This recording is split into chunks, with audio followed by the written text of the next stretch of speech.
Hello, and welcome to Beyond Books, where we talk about books from Book of the Month Club and beyond. I'm your host, I'm Renee. I'm ready to talk about my reading plans for the month of April, so let's do it. First, I'm hearing kind of the same spiel from a lot of the booktubers right now. We all need, apparently, a pause for the cause. And by that I mean we all seem to need a break from our reading commitments and do some nice, old fashioned, what's now being called mood reading, which I like that. That's a good thing. We all will probably, I'm sure, come back refreshed, and within a month or two, we'll all be right back into the pace of making and fulfilling all of our reading commitments. But for right now, we want to spend some time reading what we want to read. So there. So, what have my commitments been? Let's start with that. Well, I was a judge in the octafinals for the BookTube Prize, and that means that I read 6 assigned works of fiction in the past 2 months. I'll talk about my experience as a judge in my next video, and I'm going to put that video out this weekend. So you might want to keep an eye out for that because even though being a judge is fun and definitely a worthwhile endeavor, I decided not to enter the pool of judges for the next round, which is the quarterfinal round. I do anticipate that I will volunteer for at least the semifinal and perhaps even the final round. So if I do get chosen, I'll be assigned further titles and we'll just take it from there. So be sure to check out my video of my judging experience, which is coming out this weekend. Also, of course, I have my commitment to reading 24 banned books in 2024. And that continues on. I'm not going to suspend that commitment because I just feel that it's too important and I'm enjoying it quite a bit. So, in fact, already for April, I have read my now 8th banned book for the year, and that was Heartstopper by Alice Osman. And I do plan on reading 2 other banned books for April. Those will be Of Mice and Men by John Steinbeck. In case you didn't see my video from earlier in the week, I did stumble upon a wonderful find in the Goodwill recently. I purchased several Steinbeck books, all in good condition, for only $1 each. So that was one of them. The other banned book that I plan on reading in April is Bel Canto by Anne Pachette. The funny thing about this book, now I've never read Anne Pachette previously, but I follow the Pen America posts on Facebook, and they had a short video of Anne Pachette saying that 2 of her books were recently banned in Florida. The county where they were banned is Orange County, which is where Orlando is. So if you've ever been to Disney World, you were in Orange County. I believe this is a school library ban. I'll link an article below from Florida Today, which talks about Ms. Pachette's video. And they make the comment that it is a master class in throwing shade. I absolutely loved it. And I went right on to the Thrift Books app and I purchased Bel Canto. And I also purchased, by her as well, The Patron Saint of Liars. which is also banned. So bel canto will be for April, and the patron saint of liars will be for another month. So if I have more time for banned books in April, I'll probably read Looking for Alaska by John Green. This is a book that I've always wanted to read, and it is on the top 10 list of frequently banned and challenged books. It is tied for 5th place with the now infamous Perks of Being a Wallflower, Perks of Being a Wallflower, which is the book that kind of launched this whole project. So that's in the plans. I do like to do some reading for designated months, such as Black History, Women's History, etc.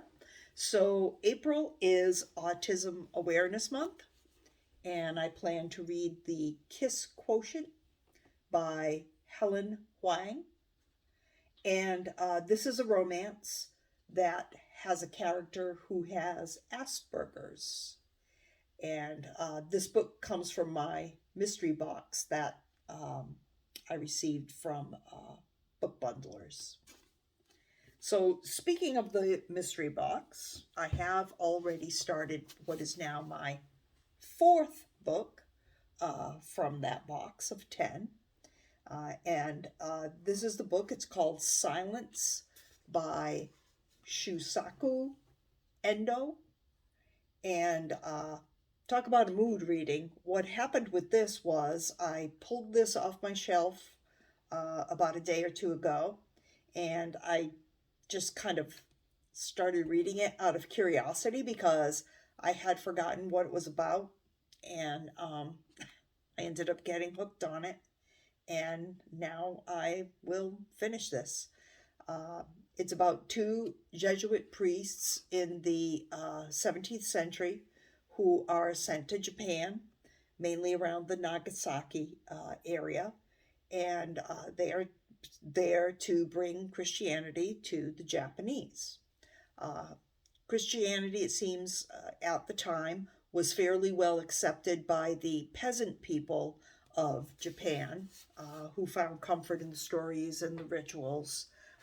But the ruling class forbade the practice of Christianity. And so therefore it became quite dangerous for anyone to be caught practicing Christianity at that time. They were sought out, they were tortured, and eventually put to death.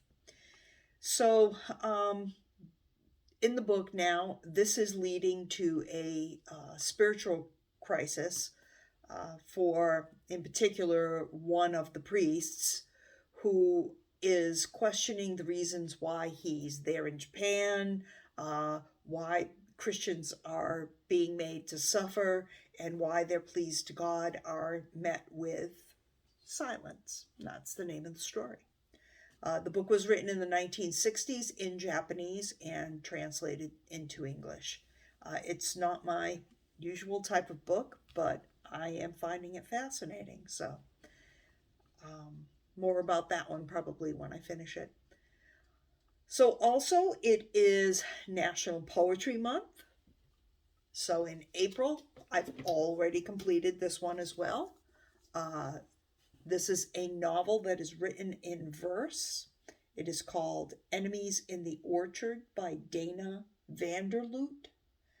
And this is just a marvelous little book written from the perspective of a teenage girl during World War II and the German POW who is brought to her home state of Michigan to work on her family's apple orchard during a fall harvest.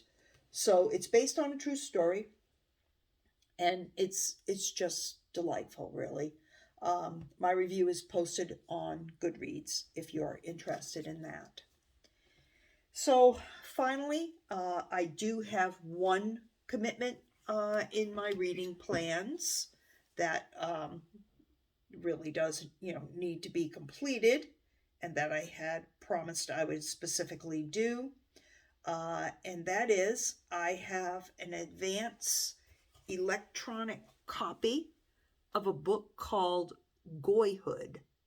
And the author on that is Reuven Fenton. Mr. Fenton approached me by email to ask if I would review his book. I looked up some information about the book and about him as an author, and I agreed to read and review it on my channel. It is his debut novel, although he has written other works and he's also a reporter for the New York Post. So the book, Goyhood, is said to be humorous, somewhat offbeat. Obviously, by the cover, you can tell that is about a road trip, which is something that I, generally really love. So the book itself will be available on May 28th, and I will have my review up before the end of April for sure. So that's it for reading.